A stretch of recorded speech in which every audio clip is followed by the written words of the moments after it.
Hi friends, சப்பாத்திக்கு தோசைக்கெலாம் நல்லா தொட்டு சாப்பிட்ற மாதிரி ஒரு நல்ல டிஷ் பார்க்க போகிறோம். இப்போ ஊற வச்ச சன்னால கிராம்பு, பட்டை, ஏலக்காய் எல்லாம் சேர்த்து உப்பு சேர்த்து ஃபஸ்ட்டு பாயில் பண்ணிக்கணும். ஒரு 4 விசில் வந்ததுக்கப்புறம் வெங்காயம், பச்சை மிளகாய் எல்லாம் ரெடி பண்ணி வச்சுட்டு தக்காளியை மட்டும் நான் அரைச்சி சேர்த்துக்கிறேன். இந்த அளவுக்கு நல்லா வெந்திருக்கணும். சன்னா சாஃப்டாக வெந்திருக்கு பாருங்கள். அதுக்கப்புறம் இப்போ இதில் இருக்க மசாலாஸ்லாம் எடுத்துக்கலாம்.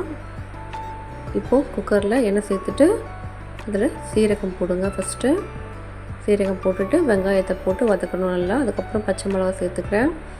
இப்போது கொஞ்சம் டீ டிகாஷன் ரெடி பண்ணிக்கிறேன் ஒரு பாத்திரத்தில். இப்போது 2 டேபிள் ஸ்பூன் இஞ்சி பூண்டு பேஸ்ட் சேர்த்துட்டு அதையும் நல்லா வதக்கிட்டு அதுக்கப்புறம் அரைச்சி வச்ச தக்காளியும் அதில் சேர்த்துக்கணும். தக்காளி நல்லா வதங்கினதுக்கப்புறம் கொஞ்சம் மசாலா சேர்த்துக்கலாம். ரெட் சில்லி பவுடர், தனியாத்தூள், சீரகத்தூள், மஞ்சத்தூள், கரம் மசாலா எல்லாம் சேர்த்துட்டு கொஞ்சம் எண்ணெய் பிரிகிற அளவுக்கு வதக்கிக்கிறோம். உப்பு சேர்த்துக்கிறேன். இப்போது வேக வச்ச சன்னாவை எடுத்து சேர்த்துக்கலாம். ஹீட்டு கஷ்னரில் சேர்த்துட்டு இப்போது குக்கரை க்ளோஸ் பண்ணி வச்சிடலாம். ஒரு 2 விசில்ஸ் வந்தால் போதும். இப்போது கொஞ்சம் தண்ணியாக இருக்குது, அதனால் நான் கடாயில் சேர்த்துக்கிறேன். கடைசியாக கசூரி மேத்தியும் கொஞ்சம் கொத்தமல்லியும் சேர்த்து இறக்கிக்கலாம். இதே மாதிரி நீங்களும் செஞ்சு பாருங்கள், சூப்பராக வரும். தேங்க்யூ.